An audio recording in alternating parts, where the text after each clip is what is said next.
மே 15 முதல் சென்னை அண்ணா சாலையில் உள்ள பிரஸ்டீஜ் பாலிகான் அலுவலகத்தில் விஜய்க்கான ஸ்ட்ராட்டஜி டீம் தங்களது பணியை தொடங்குவதாக இருந்தது. திடீரென்று திரு ஆதவ் அர்ஜுன் அவர்கள் அந்த டீமில் பிகே டீமில் வேலை செய்து கொண்டிருந்தவர்களை நீங்கள் எல்லாரும் வீட்டுக்கு போங்கன்னு அனுப்பிச்சிட்டாங்க. யார் தலைவருக்கு நெருக்கம்? இப்படிப்பட்ட இந்த டீமை வச்சுக்கிட்டு விஜய் 234 தொகுதிகளிலும் போட்டியிடுவதை பற்றி சிந்தித்து கொண்டிருக்கிறார் என்பதுதான் வருத்தமாக இருக்கிறது. உச்சகட்ட முதல் நடந்துகிட்டு இருக்கு. இன்னைக்கு இங்கே ஒரு பூத்துக்கு 10 பேர் போட்டிருக்கு ஏடிஎம்கே. டிஎம்கேல ஒரு பூத்துக்கு 10 பேர். நீங்கள் ஒரு பூத்துக்கு எத்தனை பேர் போட்டீங்க?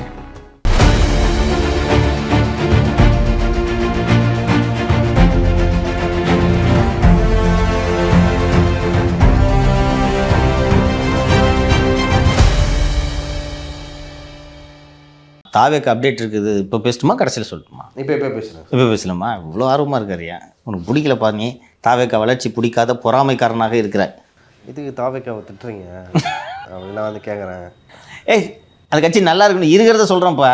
அதுதான் சார். இவங்க பாருங்களேன், இவங்க புரிஞ்சிக்கவே மாட்டேங்கிறாங்க. இப்போது ஃபஸ்ட்டு நம்ம திமுக இதெல்லாம் நடக்க போது உஷாரா இருங்கய்யா அப்படின்னா அப்போ வந்து திமுகக்காரங்க அடிக்கிறாங்க. இப்போ தாவேக்கா எப்பா உஷாரா இருங்கப்பா இதெல்லாம் நடக்க போகுதுன்னா தாவேக்காரங்க அடிக்கிறாங்க. அதாவது அவங்களுக்கு கைடன்ஸ் தான் கொடுக்குறோம், நம்ம கொடுக்குறோம், நீங்கள் எடுக்கிறத எடுத்துக்கோங்க. அதை விட்டு அதை புரிஞ்சிக்காமல் இருக்கிறது பாருங்க மாலதி. நாம் மீடியா நடத்துகிறோம். என்ன தாவேக்காவை புகழ்ந்து பேசணுன்னா ராஜ்மோகனை பேச சொல்லுங்க, லைலமணியை பேச சொல்லுங்க. அவங்க உங்கள் கட்சியில் இருக்காங்க. நம்ம வேலை இல்லை. அது நம்ம வேலை இருப்பதாக எடுத்து சொல்லுது. ரைட்டா? இப்போது ஒரு பிரேக்கிங் நியூஸ் சொல்கிறேன். பிரசாந்த் கிஷோர் இனி தாவேக்காவுக்கு வேலை செய்ய போவது இல்லை. அதான் ஏற்கனவே சொல்லிட்டேன். அதுக்கப்புறம் என்ன காரணம்? சரி, பிரசாந்த் கிஷோர் ஃபஸ்ட்டு எதற்காக வந்து மை பிரதர் இன் ஆம்ஸ்லாம் எதற்காக உருட்டினார்? பீகார் எலெக்ஷன் வருது, பீகார் தேர்தலுக்காக அவர் எதுக்கு விஜய்க்கு ஸ்ட்ராட்டஜியாக ஒர்க் பண்ண போகிறாங்கன்னு சொல்லிட்டு இருந்தார். ஏன் ஒர்க் பண்ணவர்? விஜய்க்காக எதுக்கு? பணத்துக்காக. கேஷா தரேன் அப்படின்னு சொல்லிட்டு அந்த மாதிரி ஒரு பீகார் தேர்தலுக்கு இதான் நான் சொல்கிறேன். பீகார் தேர்தலுக்கு செலவுக்கு நான் துட்டு தரேன் என்று சொன்னதன் அடிப்படையில் தான் ஒவ்வொருவரும் 100 பேரை சேருங்கள், 3 மாதத்தில் தமிழகத்திலே நீங்கள் தான் பெரிய கட்சியெலாம் வந்து உருட்டினார். பீகாரில் ஜன்சூரஜ் ஆட்சியை பிடிக்க போகுது, தமிழ்நாட்டில் விஜய் ஆட்சியை பிடிக்க போகுது. விஜய் முதல்வராக பதவியேற்கும் அந்த நிகழ்வில் நான் தமிழில் பேசுகிறேன் என்று சொன்னார். நினைவு இருக்குதா? அவர் முடிச்சுட்டு போன உடனே கத்துட்டு இருக்காரோ? இருக்கலாம். அங்கே இப்போ அவர் வந்து ஒரு அலுவலகம் போட்டு வேலையை ஸ்டார்ட் பண்ணிட்டார். அதுக்கான ரெக்ரூட்மெண்ட்லாம் எப்படி நடந்துச்சுன்னு கேட்டிங்கன்னா, ரகசியமாக இல்லை, வெளிப்படையாக லிங்க்டின்ல அனௌன்ஸ்மெண்ட் போட்டு ரெக்ரூட்மெண்ட் நடக்குது. ஒரு 50 முதல் 60 பேர் தேர்ந்தெடுக்கப்பட்டார்கள். மாதம் வந்து ஆவரேஜாக 25 to 40 வரைக்கும் சேலரி. கிட்டத்தட்ட ஒரு 2 மாதமாக அவர்கள் வேலை செய்து கொண்டிருந்தார்கள். வேலையெல்லாம் நடந்துக்கிட்டு இருக்கு. திடீரென்று ஆதவ் அர்ஜுன் அழைத்து நான் இங்கே விஜய்க்கு வேலை செய்ய போவதில்லை என்று சொல்லிவிட்டார். ஏன்? ஆதவ் அர்ஜுன் தருவதாக சொன்ன பணம் வரப்போவது இல்லை. அப்போ அவர் எதுக்கு வேலை செய்யணும்? ஸோ அவர் வந்து இந்த டீம் எடுத்துட்டோமே, இந்த டீம் என்ன பண்ணுறதுன்னு கேட்டாங்க. ஆதவ் அர்ஜுன் ஏன் காசு தரல? அவர்கிட்ட இருக்கணும்ல. சரி, ஆதவ் அர்ஜுன் என்ன அம்பானியின் வாரிசா? இல்லை. அடானியின் வாரிசா? இல்லை, ஒரு ஸ்போர்ட்ஸ் பர்சன்னா என்ன? டெண்டுல்கரா, கோலியா, விராட் கோலியா, தோனியா? எனக்கு தெரிஞ்சு தோனி தான் அதிகம் சம்பாதிச்சிருப்பார்னு நினைக்கிறேன். தோனியா? சொல்லுங்கள் சார். எதுக்கு காசு இல்லைன்னு மட்டும் சொல்லுங்க சார். அப்புறம் நீங்க தான் ஆரம்பிச்சீங்க, ஏன் காசு இல்லைன்னு கேட்டீங்க. இப்போ கொடுக்குறேன்னு சொன்னதுக்கும் கொடுக்க மாட்டேன்னு சொன்னதுக்கும் நடுவில் என்ன நடந்துச்சுன்னு this nation wants to know. Okay, I tell you. Aadhav Arjun எடுக்கும் எந்த முடிவுகளுக்கும் எங்கள் குடும்பத்துக்கும் தொடர்பில்லை என்று 2 அறிவிப்புகள் அடுத்தடுத்து வந்ததா? ஒரு மனைவி என்னோட மச்சான் வந்ததா? என்ன பொருள்? காசு அவருக்கு இனிமேல் கொடுக்க மாட்டேன், அவரை நம்பாதீங்க. அதான். அப்போது எப்படி அவர் பிரசாந்த் கிஷோருக்கு கொடுக்க முடியும்? நின்று போய்விட்டது. பிரசாந்த் கிஷோர் இனிமேல் அவங்க பிரோஜனம் இல்லைன்னு சொன்ன உடனே அவர் எதுக்கு வேலை செய்யணும்? அவர் நான் வேலை செய்யலையான்ட்டார்.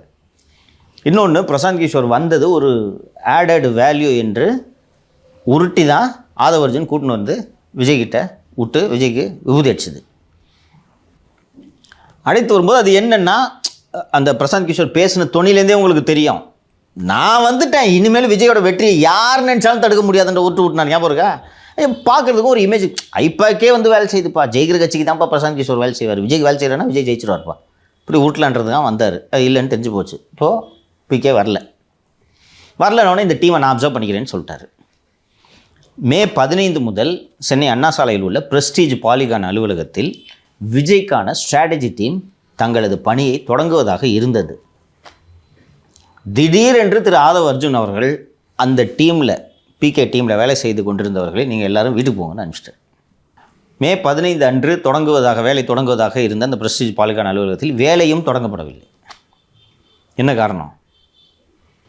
ஆதவ் தலைமையில் நடக்க இருந்த வேலையும் நடக்கலையா? பணம் இல்லை. ஓ, சம்பளம் கொடுக்கறது கூட பணம் இல்லையா? எதுக்குமா மாதம் இப்போ எப்படியும் ஒரு 30 லட்ச ரூபாய் ஆகுமா? ஏது 30 லட்ச ரூபாய் எங்கேருந்து? நான் ஏதோ கட்சிக்கு இந்த தேர்தலை சந்திக்கிற நிதி தான் இல்லை, அவ்வளோ காசு இல்லைன்னு நினச்சேன். இவ்வளோ காசு கூட இல்லையா? இப்போ நீங்கள் மாதம் கொடுக்கணும். இப்போ மாதம் இது கொடுத்து செலவு பண்ணிட்டீங்கன்னா தேர்தல் நெருக்கத்தில் எப்படி எதை செலவு பண்ணுவீங்க? உங்கள்கிட்ட இப்போ ஒரு அமௌண்ட் இருக்குது, அது சொல்ல விரும்பலை, ஒரு அமௌண்ட் இருக்குது, அந்த அமௌண்ட் எடுத்து இதுக்கு சம்பளம் கொடுக்க செலவு பண்ணிட்டீங்கன்னா எலெக்ஷனுக்கு என்ன பண்ணுவீங்க? இதற்கு நடுவே ஆதவ் அர்ஜுன், புஷி ஆனந்த், ஜான் ஆரோக்கியசாமி இவர்கள் மூவருக்கும் உச்சகட்ட மோதல் நடந்து கொண்டிருக்கிறது. யார் தலைவருக்கு நெருக்கம்? இதில் உச்சகட்ட மோதல் நடந்து கொண்டிருக்கிறது. இதுக்கு நடுவில் இந்த வெங்கட்ராமன், விஜயோட ஆடிட்டர் ஒருத்தர் பொருளாளராக இருக்கிறார் போல இருக்கு. அவர் RSSின் கைக்கூலி என்ற பிரச்சாரம் கட்சிக்குள்ளேயே நடந்து கொண்டிருக்கிறது. இப்போ இந்த 3 பேருக்கும் நடக்கக்கூடிய இந்த உச்சகட்ட மோதலின் காரணமாக கட்சி நிர்வாகிகளே 3 அணியாக பிரிந்திருக்கிறார்கள். இவர் புஷி டீமு, இவர் ஆதவ் டீமு, இவர் ஜான் டீமு. ஜான் டீமில் தான் ஆள் கம்மி. சேர்ந்துக்கிறியா? அந்த 3 பேரில் யார் பலமாக இருக்காங்கன்னு சொல்லுங்கள், அவங்கக்கிட்ட வேணா போய் சேர்ந்துக்கிறோம். 3 பேருமே பலமாக இல்லை என்பது தான் வேதனையான விஷயம். இப்படிப்பட்ட இந்த டீமை வச்சுக்கிட்டு விஜய் 234 தொகுதிகளிலும் போட்டியிடுவதை பற்றி சிந்தித்து கொண்டிருக்கிறார் என்பது தான் வருத்தமாக இருக்கிறது. உச்சகட்ட மோதல் நடந்துகிட்டு இருக்கு. இன்றைக்கி ஜூனியரில் ஒரு செய்தி வந்திருக்கு. இந்த நேற்று சொன்னோம்ல 19 போட்டுட்டு இருந்தாங்க, மீதி ஒரு 6 அப்படியே நிற்கிதுன்னு. ஜூனியரில் வந்திருக்கக்கூடிய செய்தி என்ன என்றால், நீங்கள் என்ன போடலனாலும் பரவாயில்ல, அவனை மட்டும் இந்த பதவிக்கு போடக்கூடாதுன்னு உச்சகட்ட மோதல் நடந்து கொண்டிருக்கிறதா. அதனால் புஷிக்கு யாரை போடுறதுன்னே தெரியாமல் அதை அப்படியே நிறுத்திட்டாங்க.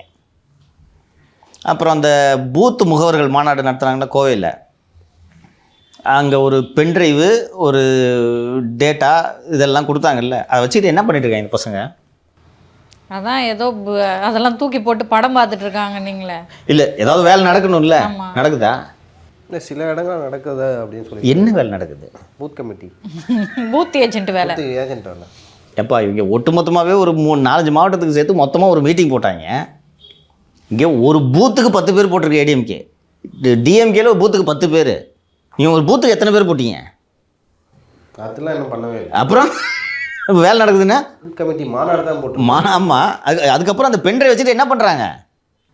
கட்சி நிர்வாகிகளிடம் கேட்டால் எந்த வேலையும் செய்யக்கூடாதுன்னு சொல்லியிருக்காங்களா? அதாவது ஸ்ட்ராட்டஜிஸ்ட், இந்த தேர்தலுக்காக கேண்டிடேட்ஸுக்கு ஒர்க் பண்ணக்கூடிய இந்த ஸ்ட்ராட்டஜிஸ்ட்டு தாவேக்கல தேர்தலில் போட்டியிட வாய்ப்புள்ளவர்கள் சில பேர் இருப்பாங்கள்ல, துட்டுக்கிட்டு வச்சுருக்கவங்க இருப்பாங்கள்ல, பதவி வாங்கியிருப்பாங்களா, அவங்ககிட்ட போயிட்டு சார் என்ன சார் வேலை தொடங்கினா எந்த வேலையும் தொடங்கக்கூடாதுன்னு பொதுச் செயலாளர் சொல்லியிருக்காரு. அப்படி மீறி வேலை தொடங்கினா நடவடிக்கை எடுப்பேன்னு சொல்லியிருக்காரு.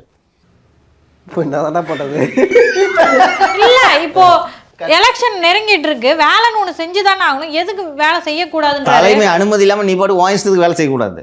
என்ன காரணம்னா கூட்டணியாக தனியாக நிற்கிறோமான்னு யாருக்குமே தெரில.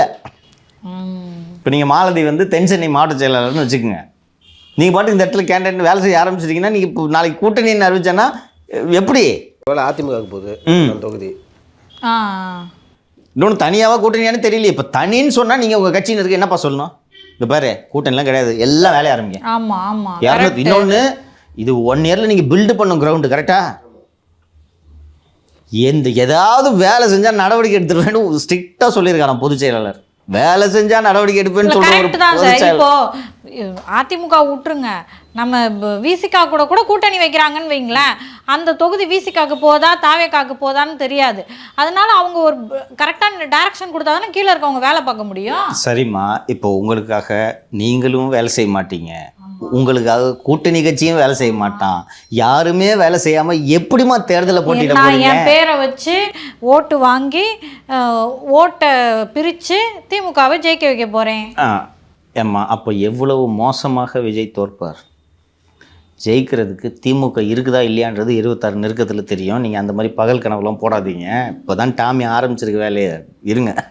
இப்போது உங்களுக்காக யாருமே வேலை செய்யலை, உங்கள் கட்சிக்காரனே வேலை செய்யக்கூடாதுன்ட்டீங்க, கூட்டணி கட்சிக்காரனும் வேலை செய்யலை, உங்களுக்காக காசு கொடுத்து நியமித்த ஸ்ட்ராட்டஜி டீமும் வேலை செய்யலைன்னா என்னதான் ஐயா பண்ண போறீங்க சார்? இப்போ ஒரு ஐடியா எனக்கு வந்துச்சு. என்ன, பிஜேபி நல்லா வேலை பார்க்குது, ஓகேவா? பிஜேபியோட ஆர்கனைசேஷன்லாம் நல்லா வேலை பார்க்குது. ஸோ ஆட்டோமேட்டிக்காக திமுக டவுன் ஆகும். அந்த டைமில் ஜெயிச்சு நாங்கள் முதலமைச்சர் ஆகும். அது ஜெயிக்கிறதுக்கு உங்களுக்கு கட்சியில் வேட்பாளர்கள் வேண்டும். போடுவோம். அது எப்படி? விஜயே தோற்றாலும் தோற்பார். நீங்கள் சொல்ல முடியாது. ஜெயலலிதாவை வீழ்த்திய மாநிலம் இது. நீங்கள் ஜெயிக்கலாமா? நாங்கள் முடியவே முடியாதுன்னு சொல்ல. அதற்காக வேலையை தொடங்க வேண்டுமா இல்லையா? நிச்சயமாக ஜெயிப்பதற்கு வாய்ப்பே இல்லை என்று நம் அனைவருக்குமே தெரிந்த கட்சியான நாம் தமிழர் சில தொகுதிகளுக்கு வேட்பாளர் அறிவிச்சிட்டாங்களா இல்லையாப்பா? ஒரு இடுமாவனம் கார்த்தி, மயிலாடுதுறையா, வேதாரண்யம். அவங்க பயிற்சி தான் எடுக்க போகிறோன்னு தெரியும். அந்த பயிற்சியை 1 வருஷம் முன்னாடி ஆரம்பிக்கிறாங்க பாருங்க. தான் தெரியும். ஒரு எலெக்ஷன்றது நீங்கள் இவ்வளோ ஏர்லியராக ஆரம்பிக்கணும்னு தெரியுது. அதில் எந்த மாற்று கருத்துமே இருக்க முடியாது சார். கண்டிப்பாக வேலை பார்க்கணும். இப்போ ஆக்சுவலாக சார் இன்டர்வியூ கொடுக்க போகாதீங்கன்னு சொல்லிட்டு தலைமை நிறுத்திடுச்சு. இப்போது என்ன ஆக்டிவிட்டி, பொலிட்டிக்கல் ஆக்டிவிட்டி பண்ணிட்டு இருக்காங்கன்னு கேட்டால், விஜய் ஆட்சிக்கு வரமாட்டார், இல்லை விஜய் கூட்டணி தான் வைப்பான்னு சொல்கிறவன பூரா விழுந்து புறான்ற வேலையை சோசியல் மீடியாவில் செஞ்சுட்டு இருக்காங்க. கரெக்டாக? வேறு எந்த வேலையும் நடைபெறுவதாக தெரியவில்லை. அவங்களுக்கு இப்போ நீங்கள் தான் டைரக்ஷன் கொடுத்துருக்கீங்க, இங்கே வந்து எங்களை கடிங்க அப்படின்னு. இப்போது எப்படி இந்த கட்சி தேர்தலை சந்திக்கும்? இன்னொன்று, விஜய்க்கே இவங்க 3 பேரும் இப்படி சண்டை போட்டுட்டு இருக்க விஷயம் விஜய்க்கே தெரியாது. ஏன்னா விஜயே வந்து வாரத்தில் 2 நாள் 3 நாள் தான் இவர்களை சந்திக்கிறாரு. தினந்தோறும் இப்போ இந்த ஒரு திமுக தலைவர் ஸ்டாலினே சந்திக்கிறதுல இவர் சந்திச்சுட்டு வரா? எடப்பாடி 29 மாவட்ட செயலர்கள் கூட்டங்கள் வச்சுருக்காங்க பார்த்தீங்களா அதிமுகவில்? 3 இதாக நீங்கள் அங்கே அதை கவனிச்சிங்கன்னா ஒரு கட்சி எப்படி வேலை செய்யணுன்றது உங்களுக்கு தெரியும். தென்னி பிரச்சாரம் நடந்துக்கிட்டு இருந்துச்சு, அடுத்த பூத் கமிட்டி இப்போவும் நடந்துக்கிட்டு இருக்குது, மாவட்ட செயலர் கூட்டம். அதே மாதிரி பிஜேபியில் புதிய நிர்வாகிகளை நயினார் ஒவ்வொரு மாவட்டத்துக்காக போட்டுட்ருக்காரு. நீங்கள் கவனிக்கணும். 2 கட்சியும் எப்படி வேலை செஞ்சுட்டுருக்குன்னு பாருங்கள். திமுகலையும் இந்த வேலைகள் நடந்து கொண்டிருந்தேன்னா இப்போ இந்த இடி ஆக்ஷன்னால் அப்படி கலகலத்து போய் கிடக்கு. நீங்கள் என்ன வேலை செய்கிறீங்க? ஆனால் ஆட்சி மட்டும் பிடிச்சிருவீங்க.